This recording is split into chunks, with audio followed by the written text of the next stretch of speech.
Il a repris la mer après près d'un mois à quai. Bloqué depuis le 2 mars dans le port de l'Orient en raison des sanctions européennes prises à l'encontre de la Russie après l'invasion de l'Ukraine, le navire Pola Ariake vient d'être autorisé à repartir, a-t-on appris auprès de l'avocat de l'armateur.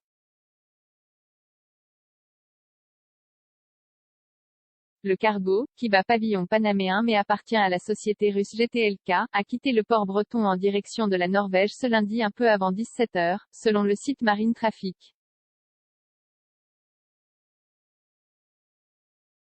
Arrivé le 27 février dans le port de l'Orient, le cargo Pola Ariake a pu livrer sa cargaison de tourteaux de tournesol destinés à l'alimentation animale mais a été contraint par les douanes de rester à quai.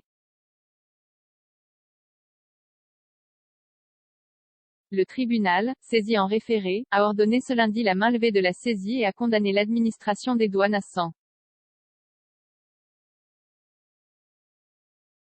000 € de dommages et intérêts à titre de provision sur le préjudice subi, selon l'avocat de l'armateur du cargo Bertrand Coste. Le jugement est exécutoire, le bateau peut donc repartir quand il veut, a déclaré Maître Coste. Contactée, la direction régionale des douanes a annoncé son intention de faire appel de la décision du tribunal. Un oligarque ciblé par les douanes, c'est la seconde fois que le tribunal ordonne la mainlevée après une première décision rendue le 18 mars.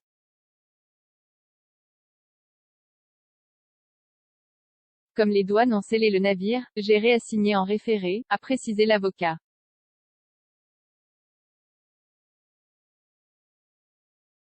La personne visée par les sanctions n'a pu être reliée au propriétaire de ce navire, a ajouté Coste, estimant cette seconde décision, sans surprise, mais pas simple à prendre vu le contexte. Selon lui, les douanes ciblaient Vitaly Savelyev, l'actuel ministre russe des Transports et ex-PDG d'Aeroflot, qui figure dans la liste des personnalités russes visées par les sanctions européennes depuis le 28 février.